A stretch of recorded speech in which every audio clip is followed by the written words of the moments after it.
Chapter 4. By the late summer, the news of what had happened on Animal Farm had spread across half the county. Every day, Snowball and Napoleon sent out flights of pigeons, whose instructions were to mingle with the animals on neighboring farms, tell them the story of the rebellion, and teach them the tune of Beasts of England. Most of this time Mr. Jones had spent sitting in the tap room of the Red Lion at Willington, complaining to anyone who would listen of the monstrous injustice he had suffered in being turned out of his property by a pack of good-for-nothing animals. The other farmers sympathized in principle, but they did not at first give him much help. At heart, each of them was secretly wondering whether he could not somehow turn Jones's misfortune to his own advantage. It was lucky that the owners of the two farms which adjoined Animal Farm were on permanently bad terms. One of them was named Foxwood, was an overgrown, large, neglected, old-fashioned farm, much overgrown by woodland, with all its pastures worn out and its hedges in a disgraceful condition.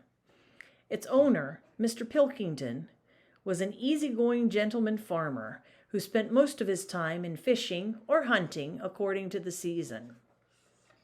The other farm, which was called Pinchfield, was smaller and better kept.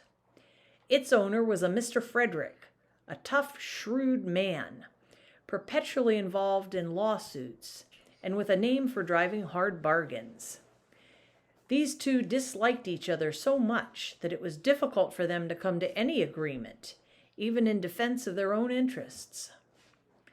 Nevertheless, they were both thoroughly frightened by the rebellion on Animal Farm, and very anxious to prevent their own animals from learning too much about it. At first they pretended to laugh, to scorn the idea of animals managing a farm for themselves. The whole thing would be over in a fortnight, they said. They put it about that the animals on the Manor Farm, they insisted on calling it the Manor Farm, they would not tolerate the name Animal Farm, were perpetually fighting among themselves and were also rapidly starving to death. When time passed, and the animals had evidently not starved to death, Frederick and Pilkington changed their tune and began to talk of the terrible wickedness that now flourished on Animal Farm. It was given out that the animals there practiced cannibalism, tortured one another with red-hot horseshoes, and had their females in common. This was what came of rebelling against the laws of nature, Frederick and Pilkington said. However, these stories were never fully believed. Rumors of a wonderful farm where the human beings had been turned out and the animals managed their own affairs continued to circulate in vague and distorted forms, and throughout that year a wave of rebelliousness ran through the countryside. Bulls, which had always been tractable, suddenly turned savage. Sheep broke down hedges and devoured the clover. Cows kicked the pails over. Hunters refused their fences and shot their riders onto the other side. Above all, the tune and even the words of Beasts of England were known everywhere. It had spread with astonishing speed. The human beings could not contain their rage when they heard this song, though they pretended to think it merely ridiculous. They could not understand, they said, how even animals could bring themselves to sing such contemptible rubbish. Any animal caught singing it was given a flogging on the spot. And yet, the song was irrepressible. The blackbirds whistled it in the hedges. The pigeons cooted in the elms. It got into the din of the smithies and the tune of the church bells. And when the human beings listened to it, they secretly trembled, hearing in it a prophecy of their future doom. Early in October, when the corn was cut and stacked, and some of it was already threshed, a flight of pigeons came whirling through the air and alighted in the yard of Animal Farm in the wildest excitement, Jones and all his men, with half a dozen others from Foxwood and Pinchfield, had entered the 5-barred gate and were coming up the track that led to the farm. They were all carrying sticks, except Jones, who was marching ahead with a gun in his hands. Obviously, they were going to attempt the recapture of the farm. This had long been expected, and all preparations had been made. Snowball, who had studied an old book of Julius Caesar's campaigns, which he had found in the farmhouse, was in charge of the defensive operations. He gave his orders quickly, and in a couple of minutes, every animal was at his post. As the human beings approached the farm buildings, Snowball launched his first attack. All the pigeons, to the number of 35, flew to and fro over the men's heads and muted upon them from mid-air. And while the men were dealing with this, the geese, who had been hiding behind the hedge, rushed out and pecked viciously at the calves of their legs. However, this was only a light skirmishing maneuver, intended to create a little disorder, and the men easily drove the geese off with their sticks. Snowball now launched his second line of attack. Muriel, Benjamin, and all the sheep, with Snowball at the head of them, rushed forward and prodded and butted the men from every side, while Benjamin turned round and lashed at them with his small hoofs. But once again the men, with their sticks and their hobnailed boots, were too strong for them, and suddenly, at a squeal from Snowball, which was the signal for retreat, all the animals turned and fled through the gateway into the yard. The men gave a shout of triumph. They saw, as they imagined, their enemies in flight, and they rushed after them in disorder. This was just what Snowball had intended.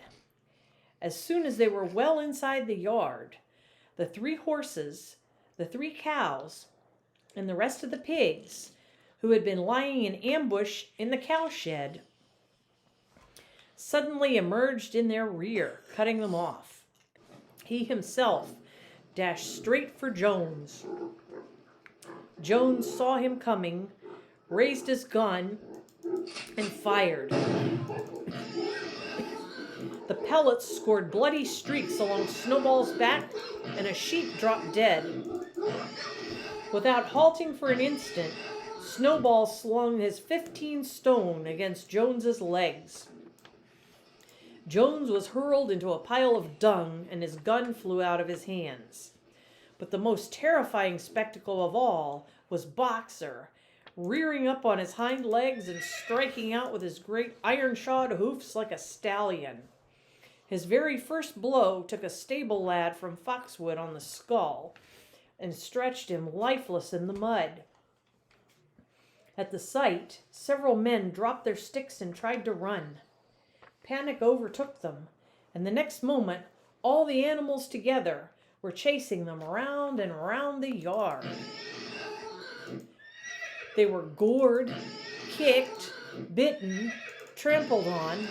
There was not an animal on the farm that did not take vengeance on them after his own fashion. Even the cat suddenly leapt off the roof onto a cowman's shoulders and sank his claws in his neck, at which he yelled horribly. At a moment when the opening was clear, the men were glad enough to rush out of the yard and make a bolt for the main road. And so, within 5 minutes of their invasion, they were in ignominious retreat by the same way as they had come, with a flock of geese hissing after them and pecking at their calves all the way. All the men were gone except one. Back in the yard, Boxer was pawing with his hoof at the stable lad, who lay face down in the mud, trying to turn him over. The boy did not stir. "He's dead," said Boxer sorrowfully. "I had no intention of doing that. I forgot that I was wearing iron shoes. Who will believe that I did not do this on purpose?" "No sentimentality, comrade. cried Snowball, from whose wounds the blood was still dripping. "War is war. The only good human being is a dead one." "I have no wish to take a life, not even human life," repeated Boxer, and his eyes were full of tears. "Where is Molly?" asked somebody. Molly, in fact, was missing. For a moment there was great alarm. It was feared that the men might have harmed her in some way, or even carried her off with them. In the end, however, she was found hiding in her stall, with her head buried among the hay in the manger. She had taken to flight as soon as the gun went off, and when the others came back from looking for her, it was to find that the stable lad, who in fact was only stunned, had already recovered and made off. The animals had now reassembled in the wildest excitement, each recounting his own exploits in the battle at the top of his voice. An impromptu celebration of the victory was held immediately. The flag was run up and Beasts of England was sung a number of times. Then the sheep who had been killed was given a solemn funeral, a hawthorn bush being planted on her grave. At the graveside, Snowball made a little speech, emphasizing the need for all animals to be ready to die for Animal Farm if need be. The animals decided unanimously to create a military decoration, Animal Hero First Class, which was conferred then and there on Snowball and Boxer. It consisted of a brass medal. They were really some old horse brasses which had been found in the harness room, to be worn on Sundays and holidays. There was also Animal Hero, Second Class, which was conferred posthumously on the dead sheep. There was much discussion as to what the battle should be called. In the end, it was named the Battle of the Cowshed, since that was where the ambush had been sprung. Mr. Jones's gun had been found lying in the mud, and it was known that there was a supply of cartridges in the farmhouse. It was decided to set the gun up at the foot of the flagstaff, like a piece of artillery, and to fire it twice a year, once on October the 12th, the anniversary of the Battle of the Cowshed, and once on Midsummer Day, the anniversary of the rebellion.